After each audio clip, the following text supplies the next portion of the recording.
ನಟ ಮಯೂರ್ ಪಟೇಲ್ ಸರಣಿ ಅಪಘಾತ ಎಸಗಿದ್ದಾರೆ ಎನ್ನುವಂತ ಆರೋಪ ಪ್ರಮುಖವಾಗಿ ರಾತ್ರಿ ಕುಡಿದು ಕಾರು ಚಲಾಯಿಸಿ ಸರಣಿ ಅಪಘಾತ ಸಂಭವಿಸಿದೆ ಅನ್ನುವುದರ ಡೀಟೇಲ್ಸ್ ಸದ್ಯ ಸಿಗ್ತಾ ಇದೆ. ಕುಡಿದು ಕಾರು ಚಲಾಯಿಸಿ ನಟನಿಂದ ಸರಣಿ ಅಪಘಾತ ಆಗಿರುವಂತಹ ಮಾಹಿತಿ. ನಟ ಮಯೂರ್ ಪಟೇಲ್ ರಿಂದ ಸರಣಿ ಅಪಘಾತ ಆಗಿದೆ ಬೆಂಗಳೂರಿನಲ್ಲಿ. ಓಲ್ಡ್ ಏರ್ಪೋರ್ಟ್ ರಸ್ತೆಯ ಕಮಾಂಡೋ ಆಸ್ಪತ್ರೆ ಸಿಗ್ನಲ್ ಬಳಿ ಈ ಘಟನೆ ಆಗಿದೆ. ಕುಡಿದು ಕಾರು ಚಲಾಯಿಸಿ ನಿಂತಿದ್ದ ಕಾರಿಗೆ ಹಿಂಬದಿಯಿಂದ ಬಂದು ಡಿಕ್ಕಿ ಹೊಡಿತಾರೆ. ಈ ವೇಳೆ ಒಂದಕ್ಕೊಂದು ವಾಹನಗಳು ಅಲ್ಲೇ ಪಾರ್ಕಿಂಗ್ ಆಗಿರುತ್ತಲ್ಲ, ಸರಣಿ ಅಪಘಾತಕ್ಕೀಡಾಗಿದೆ. ಅಷ್ಟು ಕಾರುಗಳು ಫಾರ್ಚುನರ್ ಕಾರ್ನಲ್ಲಿ ಬರ್ತಾ ಇದ್ರಂತೆ ನಟ ಮಯೂರ್ ಪಟೇಲ್ ಅವರೇ ಡ್ರೈವ್ ಮಾಡ್ತಾ ಇದ್ರು ಅಂತ ಕೂಡ ಹೇಳಲಾಗ್ತಾ ಇದೆ. ಕುಡಿದು ಕಾರು ಚಲಾಯಿಸಿ ಈ ರೀತಿ ಸರಣಿ ಅಪಘಾತ ಎಸಗಿದ್ದಾರೆ. ನಟ ಮಯೂರ್ ಪಟೇಲ್ ರಿಂದಲೇ ಈ ಸರಣಿ ಅಪಘಾತ ಆಗಿರೋದು. ಅದನ್ನ ಪ್ರಶ್ನೆ ಮಾಡಿದಾಗ ಅವರು ಕುಡಿದ ಮತ್ತಲ್ಲಿದ್ದು ಕೂಡ ಗೊತ್ತಾಯಿತು. ಅವ್ರು ಮಾತನಾಡುವ ಸ್ಟೈಲ್ ಅನ್ನ ಕೂಡ ಗಮನಿಸಿದ್ವಿ. ದೃಶ್ಯ ನೋಡ್ತಾ ಇದ್ದೀರಲ್ಲ, ರಾತ್ರಿ ಆಗಿರುವ ಘಟನೆ. ಸರ್ ನಾಳೆ ದಿನ ನಾನು ನಿಮ್ಮ ಹತ್ರ ಸರ್ ನೀವು ರೆಡಿ ಮಾಡಿಸ್ಕೊಡ್ತೀರಾ ಗೊತ್ತು ಸರ್. ಇವಾಗ ಹೋಗ್ಬಿಟ್ರೆ ನಾಳೆ ನಿಮ್ನ ಹೆಂಗ್ ಹುಡ್ಕೋದು ನಾನು ಆಧಾರ್ ಕಾರ್ಡ್ ಸರ್, ನಂದೊಂದು ಫೋನ್ ನಂಬರ್ ಸರ್ ಗೊತ್ತು sir. Aadhaar card phone number ಎಲ್ಲ ಸಿಗುತ್ತೆ. ನಾವು ಈ ತರ ಕೇಸ್ ಸರ್ ನಾವು ಈ ತರ ಮಾಡ್ತಾ ಇದ್ರಲ್ಲ ಸರ್. ಮಾಡ್ತಾ ಇದ್ದೀನಿ ಇದು ನಾನು ವಿಡಿಯೋ ಮಾಡ್ತಾ ಇದ್ದೆ, ನೀವೇ ಬಂದ್ರೆ ಮಾತಾಡ್ತಾ ಇದ್ದೀರಾ. ಅದಕ್ಕೆ ಹೇಳ್ತಾ ಇರೋದು ನಾನು ಮಾಡಿಸ್ಕೊಡ್ತೀನಿ ಅಂತ ಅಲ್ಲಿ ವಿಡಿಯೋ ಬಂದಲ್ಲ ಸರ್. ನೀವು ಮಾಡಿಸ್ಕೊಡ್ತೀರಾ ಗೊತ್ತು ಸರ್. ನಾಳೆ ದಿನ ನಾನು ನಿಮ್ಮ ಹತ್ರ ಸರ್ ನೀವು ರೆಡಿ ಮಾಡಿಸ್ಕೊಡ್ತೀರಾ ಗೊತ್ತು ಸರ್. ಇವಾಗ ಹೋಗ್ಬಿಟ್ರೆ ನಾಳೆ ನಿಮ್ನ ಹೆಂಗ್ ಹುಡ್ಕೋದು ನಾನು ಆಧಾರ್ ಕಾರ್ಡ್ ಸರ್, ನಂದೊಂದು ಫೋನ್ ನಂಬರ್ ಸರ್ ಗೊತ್ತು sir. Aadhaar card phone number ಎಲ್ಲ ಸಿಗುತ್ತೆ.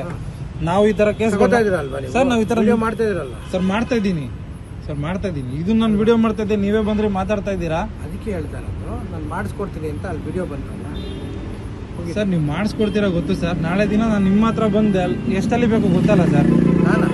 ಸರ್ ನಾನು ಬೇರೆ ಸಣ್ಣ ಪುಟ್ಟ ನಾನು ಮಾಡಿಸ್ಕೊಡ್ತೀನಿ ಅಂತ ಹೇಳೋದ್ಮೇಲೆ ನೀವು ನಂಬ್ತಾ ಇಲ್ಲ लोकेशन बैंगलोर में ಬೆರಿಕಾಯ್ ನೀವು ಬೇರೆ ಸಣ್ಣ ಪುಟ್ಟ ನಾನು ಮಾಡಿಸ್ಕೊಡ್ತೀನಿ ಅಂತ ಹೇಳೋದ್ಮೇಲೆ ನೀವು ನಂಬ್ತಾ ಇಲ್ಲ ನೋಡ್ತಾ ಇದ್ದೀರಲ್ಲ, ನಟ ಮಯೂರ್ ಪಟೇಲ್ ಸರಣಿ ಅಪಘಾತ ಆದ ಬಳಿಕ ಯಾರ ಕಾರ್ ಡ್ಯಾಮೇಜ್ ಆಗಿತ್ತಲ್ಲ ಅವ್ರು ಬಂದು ಪಾಪ ಪ್ರಶ್ನೆ ಮಾಡ್ತಾರೆ. ನೋಡಿ ಸರ್, ನೀವೇನೋ ಡಿಕ್ಕಿ ಹೊಡೆದ್ಬಿಟ್ರಿ, ಕಾರು ಡ್ಯಾಮೇಜ್ ಆಗಿದೆ, ಅದನ್ನ ಸರಿ ಮಾಡೋದು ಹೇಗೆ? ಸರಿ ಮಾಡ್ಕೊಡ್ತೀನಿ ಅಂತಿದ್ದೀರಿ, ಬಟ್ ನಿಮ್ಮನ್ನ ಸಂಪರ್ಕ ಮಾಡೋದು ಹೇಗೆ ಅಂತ ಅವ್ರು ಪ್ರಶ್ನೆ ಮಾಡಿದಾಗ ಆಧಾರ್ ಕಾರ್ಡ್ ಕೊಡ್ತೀನಿ, ಮೊಬೈಲ್ ನಂಬರ್ ಕೊಡ್ತೀನಿ ಅಂತೆಲ್ಲ ನಟ ಮಯೂರ್ ಪಟೇಲ್ ಅವರು ಮಾತನಾಡಿದ್ದನ್ನ ಕೂಡ ನಾವು ಗಮನಿಸ್ತಾ ಇದ್ವಿ. ಅಲ್ಲಿಗೆ ಕುಡಿದ ಮತ್ತಲ್ಲಿ ಕಾರು ಚಲಾಯಿಸಿ ಈ ರೀತಿ ಸರಣಿ ಅಪಘಾತ ಆಗಿದೆ ಅನ್ನೋದು ಬಹಳ ಸ್ಪಷ್ಟವಾಗಿ ಆ ದೃಶ್ಯ ನೋಡ್ತಾ ಹೋದ್ರೆ ಅರ್ಥ ಆಗ್ತಾ ಇದೆ. ಬಟ್ ಬಹುತೇಕರು ಈ ಡ್ರಿಂಕ್ ಮಾಡಿ ಡ್ರೈವ್ ಮಾಡಿದಾಗ ಸರಣಿ ಅಪಘಾತಗಳಾದಾಗ ಅಲ್ಲಿಂದ ಎಸ್ಕೇಪ್ ಆಗುವಂಥ ಪ್ರಯತ್ನಗಳಾಗ್ತಾ ಇತ್ತು. ಬಟ್ ಇಲ್ಲಿ ಹಂಗಾಗಿಲ್ಲ. ನಟ ಮಯೂರ್ ಪಟೇಲ್ ಅವರು ಕೆಳಗಿಳಿದು ಏನಾಯ್ತು ಅಂತ ವಿಚಾರಿಸಿದ್ದಾರೆ. ಕೆಲವರು ಅದನ್ನ ಪ್ರಶ್ನೆ ಮಾಡಿದಾಗ ಅವ್ರ ಜೊತೆ ವಾಗ್ವಾದಕ್ಕೆ ಇಳಿದಿರುವಂತಹ ದೃಶ್ಯವನ್ನು ಕೂಡ ನಾವು ಗಮನಿಸ್ತಾ ಇದ್ದೀವಿ.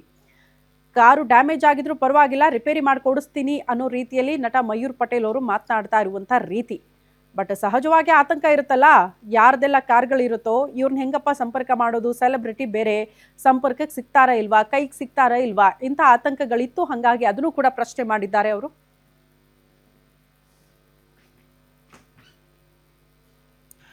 ಓಲ್ಡ್ ಏರ್ಪೋರ್ಟ್ ರಸ್ತೆಯಲ್ಲಿ ಆಗಿರುವಂತಹ ಘಟನೆ ಇದು. ಫಾರ್ಚುನರ್ ಕಾರಲ್ಲಿ ನಟ ಮಯೂರ್ ಪಟೇಲ್ ಕುಡಿದು ಕಾರು ಚಲಾವಣೆ ಮಾಡಿ ಈ ರೀತಿ ಸರಣಿ ಅಪಘಾತಕ್ಕೆ ಕಾರಣರಾಗಿದ್ದಾರೆ. ಹಾಗಾಗಿ ಕೆಲ ಕಾಲ ರಾತ್ರಿ ಹೊತ್ತಲ್ಲಿ ಹೈಡ್ರಾಮಾ ಕೂಡ ನಡೆದಿದೆ. ಯಾವೆಲ್ಲ ಕಾರುಗಳಿಗೆ ಡ್ಯಾಮೇಜ್ ಆಗಿತ್ತೋ ಅವರು ಸಹಜವಾಗಿ ಪ್ರಶ್ನೆ ಮಾಡಿದ್ದಾರೆ. ಹಾಗಾಗಿ ಕೆಲ ಕಾಲ ಇಬ್ಬರ ಮಧ್ಯೆ ವಾಗ್ವಾದ ಕೂಡ ನಡೆದಿದೆ. ಬಟ್ ಇನ್ನಷ್ಟೇ ಮಾಹಿತಿ ಸಿಗಬೇಕು, ಎಷ್ಟು ಕಾರುಗಳಿಗೆ ಡ್ಯಾಮೇಜ್ ಆಗಿದೆ, ಎಷ್ಟರ ಮಟ್ಟಿಗೆ ಡ್ಯಾಮೇಜ್ ಆಗಿದೆ, ಅದನ್ನ ಈಗ ಮಯೂರ್ ಪಟೇಲ್ ಅವರೇ ಭರಿಸ್ತಾರಾ ಆ ಖರ್ಚು ವೆಚ್ಚವನ್ನ? ಇದು ಕೂಡ ಪ್ರಶ್ನೆ. ಭರಿಸಲೇಬೇಕು, ಕಾರಣ ತಪ್ಪು ಅವರಿಂದಲೇ ಆಗಿದೆ.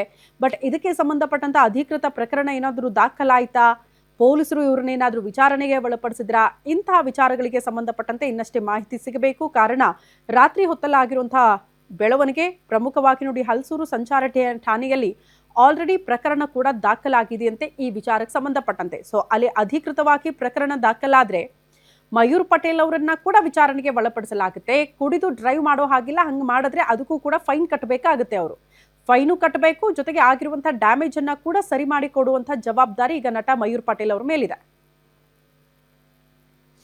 ಈ ಬಗ್ಗೆ ಮತ್ತಷ್ಟು ಡೀಟೇಲ್ಸ್ ಅನ್ನ ಕೊಡ್ತಾ ಹೋಗ್ತಾರೆ ಹಿರಿಯ ಪ್ರತಿನಿಧಿ ಅಜಯ್ ಕುಮಾರ್ ನೇರ ಸಂಪರ್ಕದಲ್ಲಿ ಜಾಯಿನ್ ಆಗ್ತಿದ್ದಾರೆ. ಅಜಯ್, ಈಗ ಲೇಟೆಸ್ಟ್ ಅಪ್ಡೇಟ್ ಏನ್ ಕೊಡ್ತೀರಿ? ಪ್ರಕರಣ ಏನು ದಾಖಲಾಯಿತು, ಕುಡಿದು ಕಾರು ಚಲಾವಣೆ ಮಾಡುವುದು ಅಕ್ಷಮ್ಯ ಅಪರಾಧ, ಅದಕ್ಕೆ ಸಂಬಂಧಪಟ್ಟಂತೆ ಕಾನೂನು ಕ್ರಮ ಕಾನೂನು ಪ್ರಕಾರನೂ ಕ್ರಮ ಕೈಗೊಳ್ಬೇಕಾಗುತ್ತೆ, ಆಗಿರುವ ಡ್ಯಾಮೇಜ್ ಅನ್ನ ಕೂಡ ಸರಿ ಮಾಡಬೇಕಾಗುತ್ತೆ. ಸೊ ಏನ್ ಡೆವಲಪ್ಮೆಂಟ್ ಆಗ್ತಾ ಇದೆ ಈ ವಿಚಾರಕ್ಕೆ ಸಂಬಂಧಪಟ್ಟಂತೆ ಈಗ? ಖಂಡಿತವಾಗ್ಲೂ ಶ್ರುತಿ, ಈಗಾಗ್ಲೇ ನಿನ್ನೆ ರಾತ್ರಿ ಈ ಒಂದು ಅಪಘಾತ ಸಂಭವಿಸಿರುವಂತದ್ದು. ಸೊ ಹೀಗಾಗಿ ಆ ಒಂದು ಕಾರಣದಿಂದಾಗಿ ಈಗಾಗ್ಲೇ ಮಯೂರ್ ಪಟೇಲ್ ಅವರು ಏನು ಬಳಸ್ತಾ ಇದ್ದಂತ ಕಾರ್ ಏನಿದೆ ಅದನ್ನು ಕೂಡ ಈಗಾಗ್ಲೇ ಸೀಸ್ ಮಾಡಿ ಹಲ್ಸೂರು ಸಂಚಾರ ಪೊಲೀಸರು ಕೂಡ ಈಗಾಗ್ಲೇ ತಂದಿರುವಂತದ್ದು. ಇನ್ನು ಇನ್ಸೂರೆನ್ಸ್ ಕೂಡ ಲ್ಯಾಪ್ಸ್ ಆಗಿತ್ತು ಅನ್ನೋ ಒಂದು ಆರೋಪ ಕೂಡ ಇರುವಂತದ್ದು. ಸೊ ಹೀಗಾಗಿ ಆ ಒಂದು ಡೀಟೇಲ್ಸ್ ಅನ್ನು ಕೂಡ ಈಗಾಗ್ಲೇ ಪೊಲೀಸರು ಕೂಡ ಚೆಕ್ ಮಾಡ್ತಾ ಇರುವಂತದ್ದು. ಈಗೇನು ದೃಶ್ಯದಲ್ಲಿ ಕಾಣಿಸ್ತಾ ಇರುವಂತದ್ದು, ಈ ಒಂದು ಗವರ್ಮೆಂಟ್ ಕಾರ್ ಏನಿದೆ ಇದಕ್ಕೂ ಕೂಡ ಬಂದು ಹಿಂಬದಿಯಿಂದ ಬಂದು ಡಿಕ್ಕಿಯನ್ನ ಹೊಡೆದಿದ್ದಾರೆ. ಇದರ ಜೊತೆಗೆ ಹಿಂಬದಿ ಇನ್ನೊಂದು ಕಾರ್ ಇರುವಂತದ್ದು, ಅದಕ್ಕೂ ಕೂಡ ಬಂದು ಡಿಕ್ಕಿಯನ್ನ ಹೊಡೆದಿರುವಂತದ್ದು. ಅಂದ್ರೆ ಅವರು ಡ್ರಿಂಕ್ ಅಂಡ್ ಡ್ರೈವ್ ಮಾಡಿದ್ದಾರೆ ಅನ್ನೋದು ಕೂಡ ಈಗಾಗ್ಲೇ ಪತ್ತೆ ಆಗಿರುವಂತದ್ದು. ಸೊ ಹೀಗಾಗಿ ಆ ಒಂದು ಕಾರಣದಿಂದಾಗಿ ಈಗಾಗ್ಲೇ BNS ಅಲ್ಲಿ ಯಾವ ಸೆಕ್ಷನ್ ಬರುತ್ತೆ ಅಂತ ನೋಡು ಕೂಡ ಈಗಾಗ್ಲೇ FIR ಮಾಡೋದಕ್ಕೂ ಕೂಡ ಎಲ್ಲಾ ರೀತಿಯಾದಂತಹ ಸಿದ್ಧತೆಗಳನ್ನು ಕೂಡ ಈಗಾಗ್ಲೇ ಪೊಲೀಸರು ಮಾಡ್ತಾ ಇರುವಂತದ್ದು. ಸೊ ಹೀಗಾಗಿ ಈಗ ಮಯೂರ್ ಪಟೇಲ್ ಅವರ ಸ್ಟೇಟ್ಮೆಂಟ್ ಅನ್ನು ಕೂಡ ತಗೊಂಡು ಆಮೇಲೆ ಏನು ಡ್ರಿಂಕ್ ಅಂಡ್ ಡ್ರೈವ್ ವಿಚಾರವಾಗೂ ಕೂಡ ಈಗಾಗ್ಲೇ ಟೆಸ್ಟ್ ಅನ್ನ ನಡೆಸಿ ಈಗಾಗ್ಲೇ ಅವರನ್ನು ಕೂಡ ಕಳ್ಸಿಕೊಡುವಂತ ಕೆಲಸಕ್ಕೂ ಕೂಡ ಪೊಲೀಸರು ಮುಂದಾಗಿದ್ದಾರೆ. ಇನ್ನು ಇವತ್ತು ಕೂಡ ಎಲ್ಲಾ ರೀತಿಯಾದಂತಹ ಪ್ರೊಸೀಜರ್ ಕೂಡ ನಡೆಯುತ್ತೆ. ಆ ಪ್ರೊಸೀಜರ್ ವೇಳೆಯಲ್ಲೂ ಕೂಡ ಯಾವ ರೀತಿಯಾದಂತಹ ನಿರ್ಧಾರವನ್ನ ಪಡ್ಕೊಳ್ತಾರೆ ಅಂತ ನಾವು ಸಹ ನೋಡ್ಬೇಕಾಗತ್ತೆ. ಇನ್ನು ಮಯೂರ್ ಪಟೇಲ್ ಅವರು ಬರುವಂತ ಸಂದರ್ಭದಲ್ಲೂ ಕೂಡ ಫಾರ್ಚುನರ್ ಕಾರನ್ನು ಕೂಡ ಬಳಸಿದ್ರು ಅನ್ನೋ ಒಂದು ವಿಚಾರ ಕೂಡ ಗೊತ್ತಾಗಿರುವಂತದ್ದು. ಈ ಒಂದು ಕಾರೇನು ನೋಡ್ತಾ ಇದ್ರ ದೃಶ್ಯದಲ್ಲಿ, ಈ ಕಾರನ್ನ ಅವರು ಓಡಿಸ್ಕೊಂಡು ಬರ್ಬೇಕಾದ್ರೆ ಆಗಿರುವಂತಹ ಘಟನೆ ಅಂತಾನು ಕೂಡ ಗೊತ್ತಾಗ್ತಿರುವಂತದ್ದು. ಏಕಾಏಕಿ ಬಂದು ಆ ನಂತರ ಇಲ್ಲಿ ಬಾನೆಟ್ ಏನಿದೆ, ಈ ಬಾನೆಟ್ ಸಂಪೂರ್ಣವಾಗಿ ಜಖಮ್ ಆಗಿರುವಂತದ್ದು ಕೂಡ ಈಗಾಗಲೇ ನಾವು ನೋಡ್ತಾ ಇದ್ದೀವಿ. ಅಂದ್ರೆ ಈ ಒಂದು ಕಾರಲ್ಲಿ ಬಂದು ಆನಂತರ ಒಂದು ಕಾರಿಗೆ ಅವರು ಡಿಕ್ಕಿಯನ್ನ ಹೊಡಿತಾರೆ. ಡಿಕ್ಕಿ ಹೊಡೆದಂತ ಸಂದರ್ಭದಲ್ಲೂ ಕೂಡ ಅವರು ಮುಂದೆ ಇದ್ದಂತ ಇನ್ನೂ 2 ಕಾರಿಗೆ ಅಲ್ಲಿ ಏನು ಸರಣಿ ಅಪಘಾತ ಕೂಡ ಆಗಿರುವಂತದ್ದು. ಸೊ ಹೀಗಾಗಿ ಆ ಒಂದು ಕಾರಣದಿಂದಾಗಿ ಮುಂದೆ ಇದ್ದಂತ 2-3 ಕಾರ್ಗಳು ಕೂಡ ಈಗಾಗಲೇ ಡ್ಯಾಮೇಜ್ ಆಗಿದೆ ಅನ್ನೋ ಮಾಹಿತಿ ಇರುವಂತದ್ದು. ಅವರೆಲ್ಲರೂ ಕೂಡ ಈಗಾಗಲೇ ಪೊಲೀಸ್ ಠಾಣೆ ಮೆಟ್ಲು ಕೂಡ ಏರಿದ್ದಾರೆ. ಅಂದ್ರೆ ಇವರ ಇನ್ಸೂರೆನ್ಸ್ ಲ್ಯಾಪ್ಸ್ ಆಗಿರೋದ್ರಿಂದಾಗಿ ಇವರಿಗೆ ಮುಂದಿನ ದಿನಗಳಲ್ಲಿ ಇನ್ನೂ ಕಾನೂನಿನ ಕಂಟಕ ಎದುರಾಗುವಂತ ಎಲ್ಲ ಸಾಧ್ಯತೆಗಳು ಕೂಡ ಹೆಚ್ಚಿರತ್ತೆ. ಹಾಗಾಗಿ ಅವರು ಯಾವ ರೀತಿಯಾಗಿ ಏನು ಕಂಪ್ಲೇಂಟ್ ಅನ್ನ ಕೊಡ್ತಾರೆ ಏನು ಅಂತಾನು ಕೂಡ ನಾವು ಸಹ ಕಾದ್ ನೋಡ್ಬೇಕಾಗಿದೆ ಶ್ರುತಿ. ಓಕೆ ಅಜಯ್, ಧನ್ಯವಾದಗಳು ತಮ್ಮೆಲ್ಲ ಮಾಹಿತಿಗೆ.